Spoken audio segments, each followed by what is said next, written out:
আসসালামু আলাইকুম দোস্ত, আজকে আপনাদের সঙ্গে একটি কবরের আজাব সম্বন্ধে শেয়ার করবো। এক বুজুর্গ একদিন রাস্তা দিয়ে হেঁটে যাচ্ছিলেন, অনেক ক্লান্ত মনে হলো তার। তখন তিনি একটা ছায়া খুঁজলেন রোদ্রের ভিতরে। তখন দেখলেন পাশে একটা কবরস্থান আছে, সেখানে একটি গাছ আছে। সেই গাছের ছায়ার তলে তিনি বসলেন এবং তার চোখ যখন একটু লেগে আসলো, তখন তিনি দেখলেন যে একটা কবর থেকে একটা মানুষ উঠে আসছে। আর তার মুখমণ্ডলটা ছিল গাধার মতো, এবং সে গাধার মতো চিৎকার করে আবার সে কবরের মধ্যে ঢুকে যাচ্ছে। এভাবে চলতেই থাকে। আরেকটি কবর পাশে দেখলেন যে সে কবরটা অনেক প্রশস্ত এবং ফুলে ফলে ভরা, এবং যে একটা মহিলা আছে, তিনি সবসময় আল্লাহর শুকরিয়া আদায় করছেন এবং আল্লাহ তাকে ক্ষমা করে দিয়েছেন। এবং এই কবরের সম্বন্ধে তিনি যখন জানতে চাইলেন, তখন বলল যে আহ, একটা লোককে বলল যে এই কবরটা কার। তো বললো যে ওই যে সামনে যে বাসা দেখছেন, এই বাসার এক মহিলার ছেলের বাসা। তখন তিনি তার কাছে গেলেন এবং বললেন যে মা, তোমার ওই ছেলের কবরের সম্বন্ধে আমাকে কিছু বলো তো। তখন বুড়ি মা বললেন, আমার ছেলে রাত্রে হলেই মদ পান করতো এবং সারাদিন গালিগালাজ করতো, এবং আমি কিছু বললেই আমাকে বলতো গাধার মতো চিল্লাচ্ছ কেন। এভাবেই চলতে থাকে।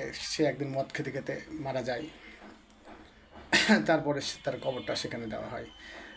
তারপরে তিনি বুজুর্গ যখন বুঝতে পারলেন, তখন চলে আসলেন এবং বললেন যে ওই ওই মহিলাটার খোঁজ নিলেন, এবং সে মহিলাটার খোঁজে নিয়ে দেখলেন যে তার ছেলে প্রতিদিন আসে, কবরে আসে এবং কবরে সূরা ফাতিহা পাঠ করে আল্লাহর কাছে তার মায়ের জন্য মাগফিরাত চাই।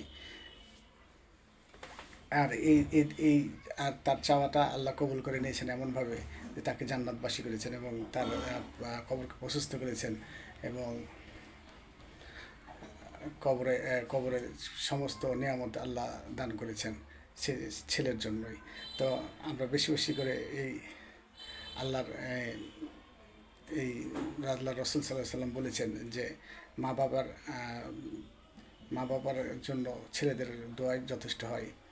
আর যদি কেউ সূরা ফাতিহা পাঠ করে তো কবরে যে তা আল্লাহ খুব খুশি হন এবং তা মাগফিরাত নাজাত করেন, এবং যারা কবরে শায়িত আছেন তাদেরকে ক্ষমা ও জান্নাত প্রদান করেন। তা আমরা বেশি বেশি করে কবর জিয়ারত করব, আর প্রতিনিয়ত প্রতিদিনই যেন আমরা কবর জিয়ারত করতে পারি, সে তৌফিক যেন আমাদেরকে আল্লাহ দেন।